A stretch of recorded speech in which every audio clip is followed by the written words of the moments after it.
ไว้ปูคาถาคาถามหาเศรษฐีไว้สี่คำสี่ข้ออุอากาสะอากาสะนี่คาถาหัวใจมหาเศรษฐีต้องแปลว่าต้องรู้จักความหมายของคำสี่คำนี้อุก็คืออุอากาสะขยันหาเนี่ยขยันหาในที่นี้ขยันหาในอาชีพที่สุจริตคืออาชีพที่ดีเพราะอาชีพที่ผิดกฎหมายบ่ไปเบียดเบียนและบุคคลอื่นอาชีพสุจริตขยันในทางสุจริตสองอาก็ย่อมาจากอารักขาสัมปทารักษาทรัพย์ที่หามาด้วยได้ด้วยความสุจริตนั้นขยันหารักษาทรัพย์เป็นเก็บเป็นมันสิบ่มีมันสิไปใส่สามกะย่อมาจากกัลยาณมิตรตารู้จักคบมิตรเด้พบขี่เราม่อมยามันจะไปยังไงพบห้องการพนันมันจะไปยังไง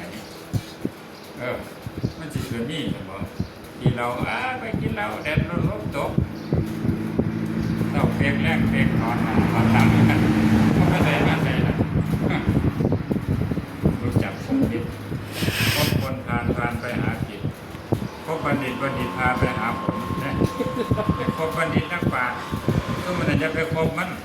ย่ำสิเป็นสิตายใช่หรืออันมันเอาเพิ่งมันบ่ได้ดอกใครแต่มันมาเพิ่งเอาแล้วเขาจะจ้างก็บ่ได้ขออันยืมเงินแล้วยืมได้ซ้ำขอได้จุกหนึ่งจะไปพบมันให้แล้วกันปล่อยทิ้งไปจะไปพบมันอีกเพราะฉะนั้นเลือกพบนี่สำคัญสี่สมชีวิตาสังย่อมาจากสมชีวิตาใช้ชีวิตแต่วัน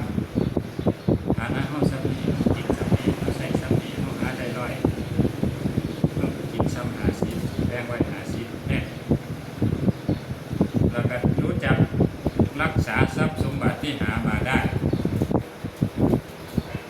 ลดหน้ามาใส่เงื่อนสร้างด้านแปดอย่างมันถูกมันข้ามมันหัวมันอย่างเขาจะเฝ้ามันเสียเขาสอบแทรกกันมันขาดเสื้อขาดจักเงียบจักอย่างสิมันก็ใส่ต่อไปได้จักประหยัดตั้งแต่ประหยัดน้ำประหยัดไฟสบู่ยาสีฟันก็เป็นเซฟอันละเล็กละหน่อยเอามันก็ได้จักนี่ใช้ชีวิตสี่อย่างนี่ก็เป็นเศรษฐีแล้วนี่อุอากาสะจำง่ายๆคือขยันหารักษาเก็บพบนิดดีใช้ใจแต่พอควรเป็นเศรษฐีนะครับเอวัง เอวังรับประกาศจรัชนีเลยสาธุ สาธุ สาธุ